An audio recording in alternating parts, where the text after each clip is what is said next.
कि गुरुदेव,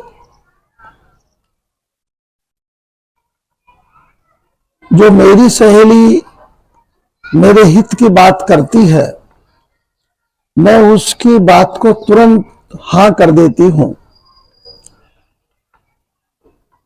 और जो मेरे हित की बात नहीं करती, अहित की बात करती है, उसको मैं ना नहीं कह पाती।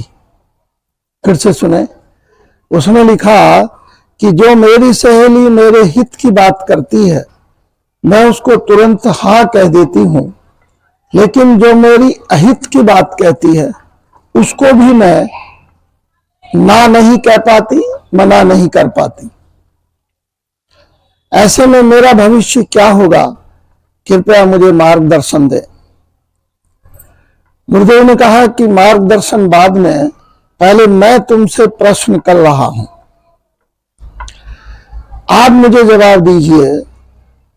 यदि मंथरा के उपाय को, मंथरा के सुझाव को कैकेयी मना कर देती, हाँ ना कहती, तो दशरथ के राज्य में इतना बड़ा जो तांडव हुआ वह नहीं होता। अगर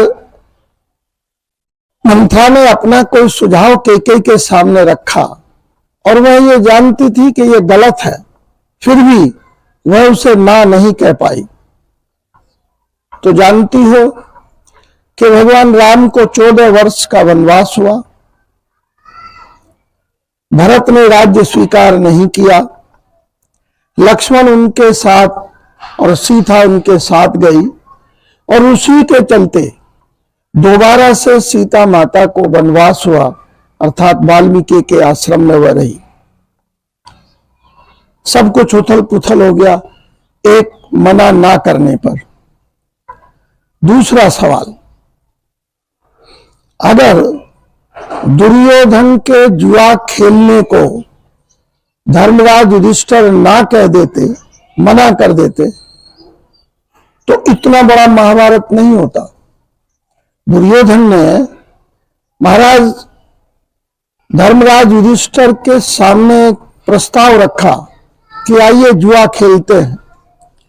ये सब जानते हैं कि जुआ खेलना बुरी बात है, फिर भी युधिष्ठिर ने उसको ना नहीं किया, मना नहीं किया, जुआ खेला गया, सारी संपत्ति हार गए, अंततगोत्वा अपनी पत्नी द्रौपदी को भी हार गए, और फिर 12 वर्ष का वनवास हुआ, 1 वर्ष का अज्ञातवास हुआ।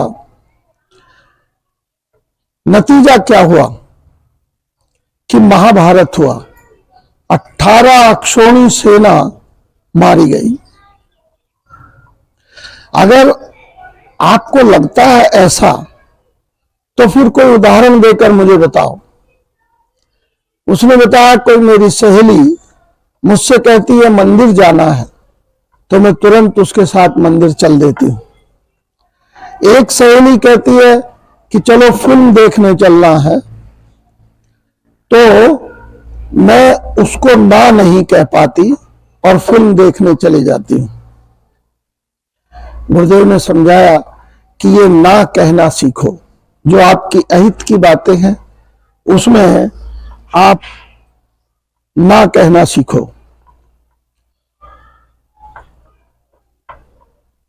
आजकल इतनी युवतियां शहरों में, विशेषकर इतनी महिलाएं बीड़ी सिगरेट या शराब पीना ऐसी आदतों से मजबूर हुए।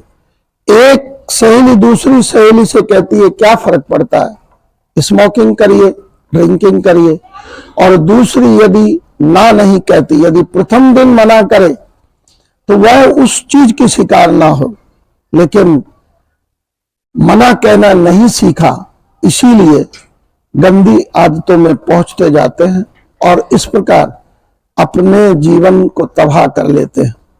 प्यारे बच्चों, मैं आपको भी यही कहना चाहूंगा कि जो आपकी हित की बातें हो उसी को हाँ कहना सीखो, और जो अहित की हो तो दृढ़ होकर खड़े हो जाओ कि हमें ये कार्य आपके साथ नहीं करना है, आपको करना है आप करिए, लेकिन हम नहीं करेंगे। ऐसी आदत बनाएं। Thank you so much.